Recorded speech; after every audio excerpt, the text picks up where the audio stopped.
de los países del sur.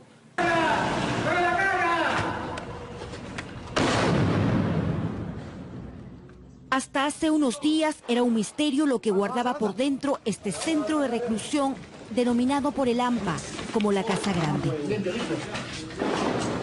Un penal que con los años se convirtió en el búnker de los delincuentes más peligrosos de Venezuela y ahora de la región.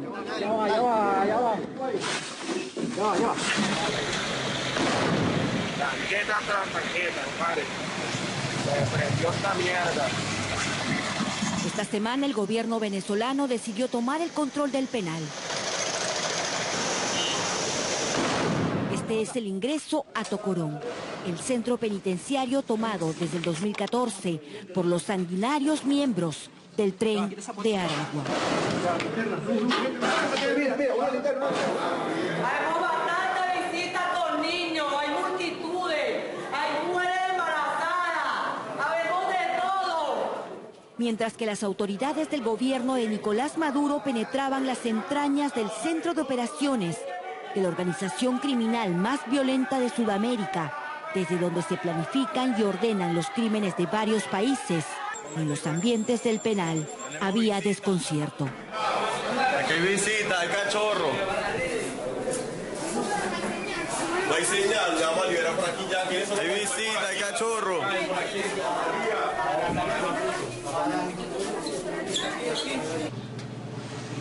Se estima que esta cárcel era habitada por 40.000 personas. Aquí no solo vivían quienes purgaban condena, sino también las esposas de los reos con sus niños, amigos y otros familiares que ocupaban improvisadas construcciones que se habían levantado fuera de los pabellones. Esto no es la cárcel de Pablo Escobar que uno puede ver en las series. Esto es 30, 40 veces la cárcel de Pablo Escobar que se ve en las series. Estamos hablando de una ciudad amurallada con prestaciones de servicios y lujos incluidos, porque además muchas de estas obras arquitectónicamente son bonitas. O sea, se dedicaron a pagarle arquitectos y maestros para que estas cosas quedaran con cierto nivel de glamour, para ostentar el poder que el Tren de Aragua tiene en la cárcel de Tocorón. Lo encontrado dentro sobrepasó largamente los rumores que existían sobre la ostentosa vida que los integrantes del Tren de Aragua tenían al interior del penal. Zonas de piscinas con puentes que conectaban una con otra. Amplios parques de diversiones para los niños, perfectamente acondicionados. Zoológicos. Canchas de béisbol. Coliseo de gallos. Una discoteca muy bien equipada, donde festejaban a diario. Además, tenían una suerte de banco, cajero automático, un restaurante llamado La Sazón de Lampa. Y no solo ello, habían levantado pequeñas casas y diversas construcciones en los alrededores de los pabellones, que fueron destruidas. Por primera vez, todos estos ambientes fueron mostrados a nivel mundial. Nosotros tenemos el control total de este penal, de este centro penitenciario, y además de eso hemos desmantelado totalmente el autodenominado Tren de Aragua. La operación de liberación se llamó Gran Cacique. 11.000 policías tomaron el control de todas las instalaciones. Cientos de presos fueron reducidos y trasladados a otros centros penitenciarios.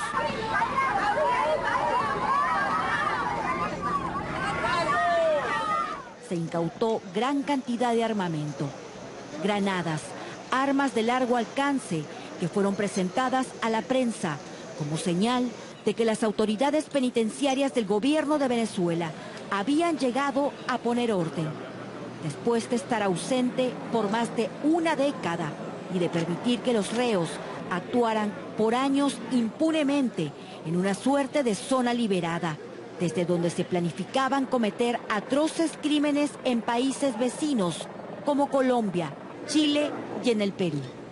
Por tanto, entrega este gesto, es decir, A Maduro hoy le es menos funcional el Tren de Aragua que lo que le podrían ser las relaciones internacionales, y lo que hace es tirarle la cadena literalmente al Tren de Aragua, intervenir la cárcel, pero sin que antes los líderes del Tren de Aragua hubiesen estado al tanto y finalmente ahora estemos nosotros buscando si el niño Guerrero ya está en Perú o eventualmente viene camino a Chile.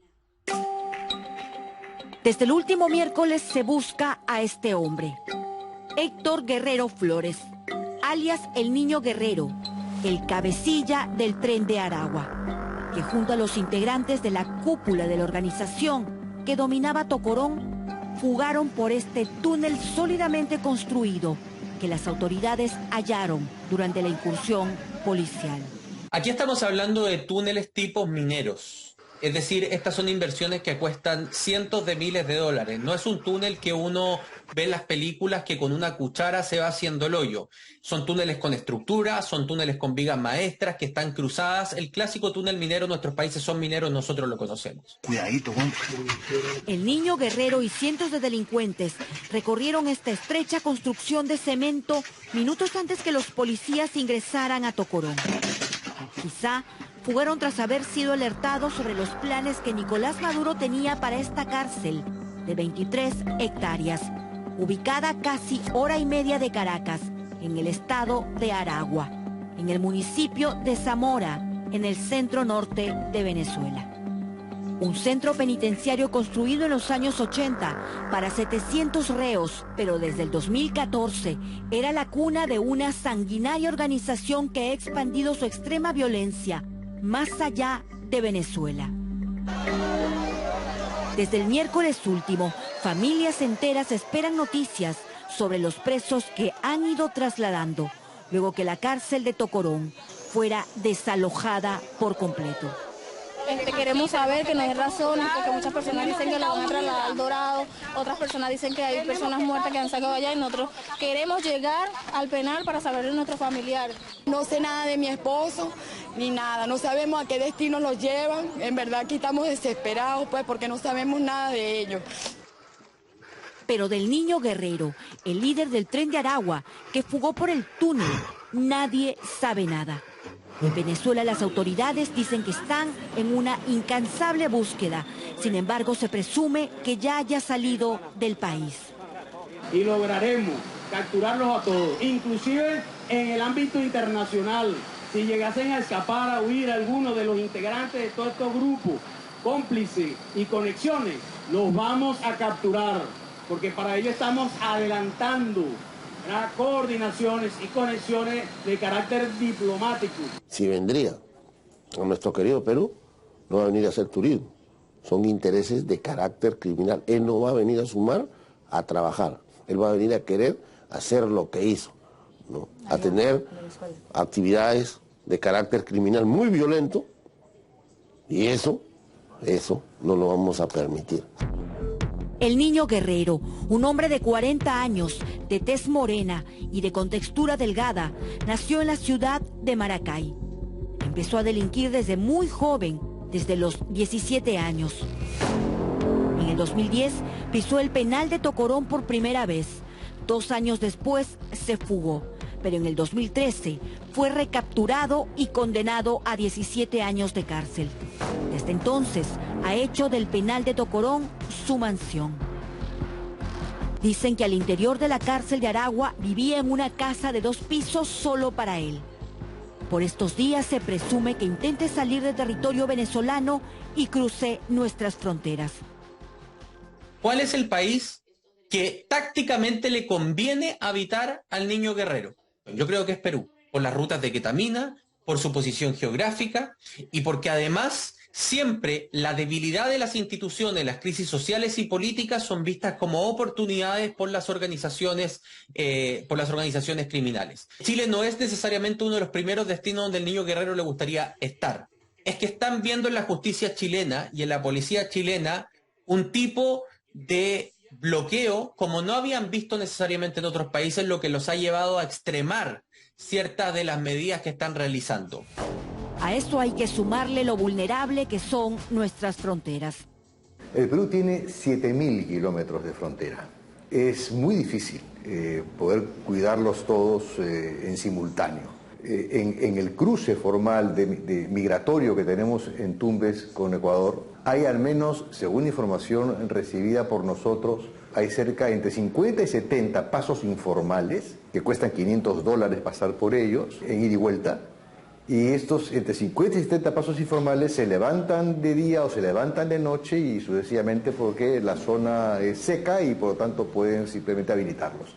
De osar, aprovechando lo amplio de nuestras fronteras, venir al Perú, él sabe lo que le espera. Las autoridades policiales estamos preparados para enfrentar este tipo de mentes criminales irrecuperables. Lo malo es que no tenemos con qué esperarte por aquí en tu mismo barrio. El Tren de Aragua ha tejido una sólida red criminal en el país. Ya hemos conocido de ellos y de sus acciones sangrientas después que delincuentes venezolanos que ostentan poder dentro de esta organización llegaran al país. Como por ejemplo Mahmoud, uno de los cabecillas que se dedicaba a la explotación sexual de mujeres. Fue capturado y trasladado al penal de Chayapalca. Pero hay otros miembros de la banda aún libres, dedicados al sicariato, extorsión, trata de personas, secuestros y crueles ejecuciones que bien podrían servir de soporte para una eventual y sanguinaria estadía de su máximo líder en el Perú.